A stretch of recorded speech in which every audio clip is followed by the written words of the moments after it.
बिहार विधानसभा चुनाव खत्म हो चुका है, लेकिन एआईएमआईएम ने बेहतर प्रदर्शन किया। खुद हमारे साथ प्रदेश अध्यक्ष और विधायक अख्तरुल ईमान साहब है।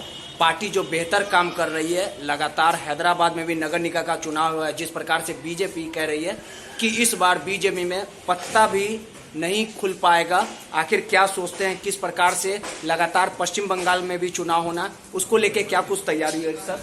बिहार में आपका बेहतर प्रदर्शन रहा, पश्चिम बंगाल में भी चुनाव है, नगर निकाय का चुनाव हैदराबाद में, बीजेपी कर रही है कि पत्ता साफ हो जाएगा, क्या कहेंगे? देखिए, मामला ये है कि बीजेपी बरबोलेपन का शिकार है।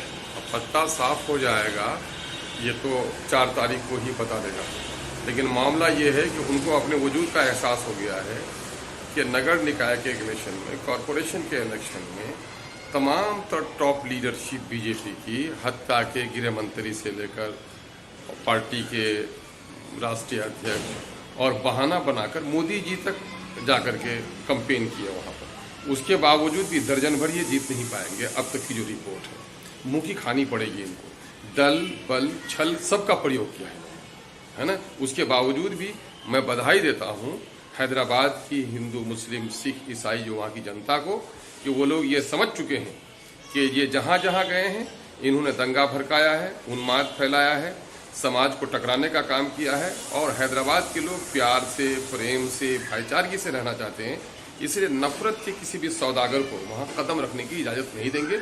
ये हैदराबाद की सरजमीन ने फैसला कर लिया है। वो देख रहे हैं यूपी में इसने क्या किया मॉब लिंचिंग के नाम में, वो देख रहे हैं कि गुजरात में इसने क्या किया है, वो देख रहे हैं कि जब से दिल्ली की गद्दी पर बैठे हैं पूरे देश का कबाड़ा कर दिया है इसने। 56 इंच का सीना है, सरहदों पर इसकी हालत जितनी मजबूत होनी चाहिए उतनी मजबूत दिख नहीं रही है। ये खुली आंखों से लोग देख रहे हैं कि साहब ये लोग सत्ता में बैठकर सिर्फ उन्माद की राजनीति करते हैं और अपने कुर्सी से प्रेम है, न भारत से प्रेम है, न भारतवासियों से प्रेम है, कुर्सी से प्रेम करते हैं। किसानों का आंदोलन आप देख रहे हैं, ठंडे में पूरा उजड़ आया है पंजाब और हरियाणा, उसकी भनक दूसरी जगह भी यूपी में ही हो रहा है। और डंडे के चोट पर अपनी साजिश के तहत वो किए हुए हैं। ये किसानों के भी हितैषी नहीं है, ये शिक्षकों के हितैषी नहीं है, शिक्षा के हितैषी नहीं है, रोजगार के हितैषी नहीं है, ये कॉर्पोरेट वर्ल्ड के लोगों का आलय कार्य है।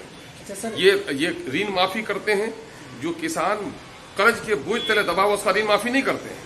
ये टाटा, अंबानी और अडानी का ऋण माफ करते हैं। ये सारी पॉलिसियां बड़े लोगों को लेकर सामने बना रहे हैं। गरीबों की दुश्मन है ये, और ये उन्माद की राजनीति करते हैं, इसलिए वहां पर इनको पैर जमाने की इजाजत नहीं होगी। ये लोग कदम बढ़ा रहे हैं वहां भी, वेस्ट बंगाल में, वहां भी धूल चाटनी पड़ेगी इनको। देखिए, सवाल ये पैदा होता है, शायर और फनकार है, इन लोगों की हम लोग इज्जत करते रहे, लेकिन देखिएगा पिछले दिनों का शायरों का मामला ये रहा है कि जो फनकार होते हैं, अदीब होते हैं, जो खुददार शायर होते हैं, वो किसी पार्टी का पक्ष नहीं, सच्चाई के पक्ष होते हैं। और कुछ लोग होते हैं कसीदा पढ़ने वाले, है ना, राजे महाराजे बादशाहों के दरबार में कसीदा पढ़ने वाले, नजराने मिले कसीदा पढ़ लिया। ये बात होती, इनका किसी पॉलिटिकल पार्टी से एफिलिएशन नहीं होता, तो ये शायद बोलते तो लोग विश्वास भी करते, क्योंकि किसी खास पॉलिटिकल पार्टी से इनका एफिलिएशन है, इसलिए वो वही बोलते हैं जो पार्टी उनसे बुलवा रही है। ये मनोहर राणा जी बड़े समझदार शायर हैं, ये उनके अंदर की आवाज़ नहीं है, ये उनके ऊपर की आवाज़ है। ये बात बिल्कुल गलत है, बिल्कुल गलत, बेबुनियाद, सरासर। अगर कोई माई का लाल है तो प्रूफ कर देना कोई।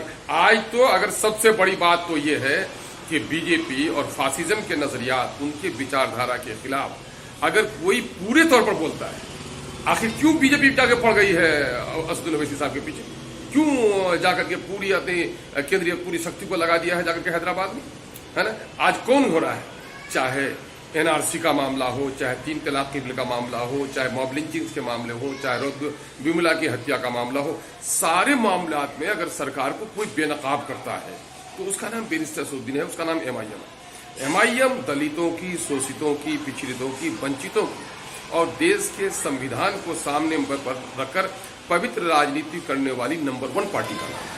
आपके जो विरोधी हैं वो बोलते हैं कि बीजेपी का ही पार्ट है वैसे। अच्छा, हम किसी से सर्टिफिकेट की जरूरत नहीं है। जो लोग खुद बीजेपी का तलवा चाटते हैं वो उनसे हमको सर्टिफिकेट की जरूरत नहीं है। हमने अलग राह बनाई है, हम अलग राह में चलते हैं। हम कुर्सियों से नहीं, जनता की समस्याओं का समाधान चाहते हैं, और इस देश में हिंदू, मुस्लिम, सिख, ईसाई सब आपस में प्रेम से रहें, और जो संविधान यहाँ कहता है उस संविधान के अनुकूल राज चले, हम उसके लिए पूरी एक ताकत आखिरी लगाएंगे। सवाल है सर, बीजेपी चुनाव जो बिहार में हुआ था उसमें तमाम जो लोग कह रहे हैं कि तेजस्वी यादव का जो मुसलमान वोट बैंक है वो कहीं ना कहीं सेंधमारी करने के लिए ओवैसी साहब को यहाँ लगाया है। देखिए सेंधमारी वोट तो किसी की अपनी मीरास नहीं है, किसी की बपोती नहीं है कि कोई किसी का सिंहमारी कर लेता है। किसी की अपनी निजी पूंजी हो तो कोई इसमें सिंहमारी करे, ये जनता के विचार है। इसके माने ये है लाखों जो लोग वोट दिया एमआईएम को सारे लोग बेवकूफ हैं। उस जनता का, जिस जनता ने 5-5 आदमी को चुनकर भेजा हमारा, उस जनता का अपमान कर रहे हैं। इसके बाद उसको समझ नहीं है, वो बेवकूफ है, अहमक है वो। देखिए आप, अकलियतों और दलितों का मुंह भंग हुआ है इन पार्टियों से, और सीमांचल का जो क्षेत्र रहा है, सीमांचल में सबसे ज्यादा अन्याय हुआ है। इसी वजह से सीमांचल से हम जीत कर आए हैं। आपने देखा कि अकलियतों के वोट का ठेकेदार कहने वाले आज जो जलाकर मार डाली गई है गुलनाज, किसी का मुंह खुल रहा है क्या? किसी के मुंह की आवाज आ रही है क्या? कोई कार्रवाई के लिए बोल रहा है क्या? क्या बड़ी बड़ी पार्टी के लोग, जो लोग अपने आप को सेकुलर कहते हैं, क्या गुलनाज के घर पर जा सके क्या? उनके चौखट पर जाकर हाजिरी भी दी, उनके माँ के आंसू भी पूछे, उनको जो सहायता करनी है वो भी किए, और सड़क से सदन तक, वहां से अदालत तक की लड़ाई लड़ने का विश्वास भी दिलाकर आए हैं।